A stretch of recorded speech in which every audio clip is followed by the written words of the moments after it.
আসসালামু আলাইকুম। কোন আসল ৩ বছরে মুনাফা আসলে ৫,৫০০ টাকা হয়। মুনাফা আসলে মানে কি? মুনাফা প্লাস আসলে ৫,৫০০ টাকা হয়। মুনাফা আসলের ৩/৮ অংশ হলে আসলে মুনাফার হার নির্ণয় করুন।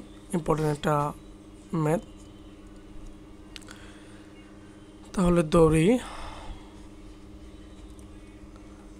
আসল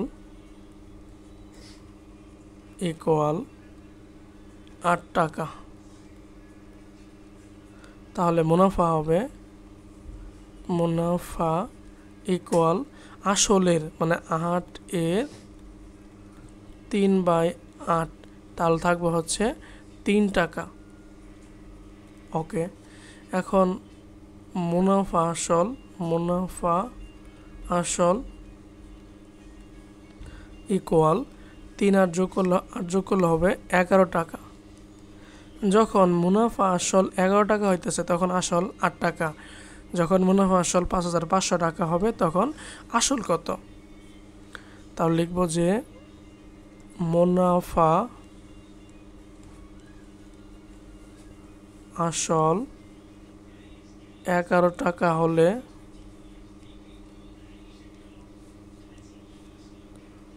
আসল ৮ টাকা। মুনাফা আসল ১ টাকা হলে আসল হচ্ছে ৮/১১ টাকা।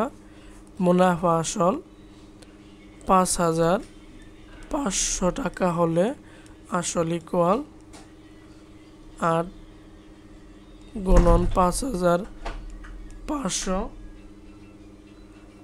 /11। ৫ দ্বারা ভাগ করে দেয় ৫×৫ = ০০। সর্বশেষ থাকবে হলো কি ৫ ৮ 40 আর ২টা ০। ৪,০০০ টাকা হচ্ছে আসল। ঠিক আসল ৪,০০০ টাকা। এখন আমরা মুনাফাটা বের করে নেই। মুনাফা ইকুয়াল কি হবে? মুনাফা আসল মাইনাস আসল। এখন মুনাফা আসল কত দেওয়া আছে? ৫,৫০০ এবং আসল হচ্ছে ৪,০০০ ইকুয়াল হচ্ছে ১৫০০ টাকা। আমরা মুনাফা পেয়ে গেলাম। ওকে, আমাদের কাছে আসল চাইছে, বের হয়েছে। মুনাফার হার আরও চাইছে। ওকে, তাহলে মুনাফা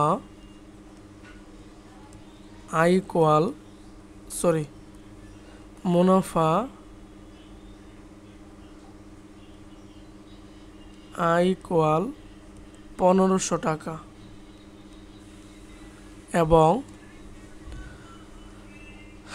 আসল দেওয়া আছে, মানে যেটা পাইলাম আসল পি ইকুয়াল ৪,০০০ টাকা। ওকে, এবং সময় এন দেওয়া আছে ৩ বছর। ৩ বছরে মুনাফার হারটা বের করতে বলছে।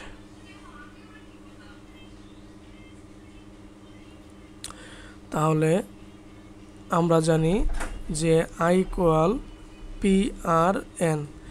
যদি এখানে ১০০ দ্বারা ভাগ না করেন তাহলে লাস্টে গিয়ে ১০০ গুণ করে দিলেই হবে। হ্যাঁ, আচ্ছা, ১০০ দ্বারা গুণ করে দিলাম ১০০। তাহলে আই ইকুয়াল PRN/১০০। তাহলে আর ইকুয়াল হবে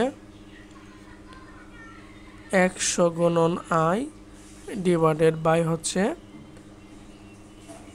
PN। ১০০ ইন্টু আই হচ্ছে ১৫০০ আর পি হলো ৪,০০০ ইন্টু এন হচ্ছে ৩। ওকে, ৩ ৫ ১৫ ৫০০। আচ্ছা, তারপর হলো ১০০ দ্বারা এটা ভাগ করলে হবে ২টি ০ চলে যাবে, থাকবে হলো 40,000। তাহলে 50 ডিভাইডেড বাই হলো 4, এখানে হলো 2, এটা হলো 25।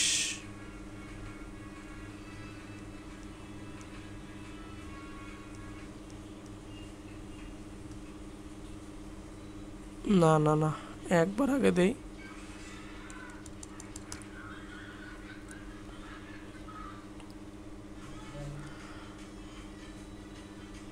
একবার আগে দিই। 5, 2 2 4, 1 দশমিক নেই, এটা 0, অর্থাৎ মুনাফার হার 12.5%।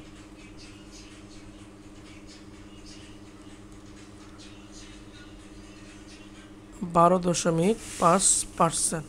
ওকে, এখন আমাদের প্রশ্নে চাইছে আসল। অতএব আসল ইকুয়াল 4,000 টাকা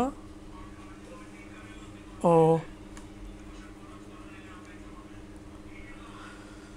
মুনাফার হার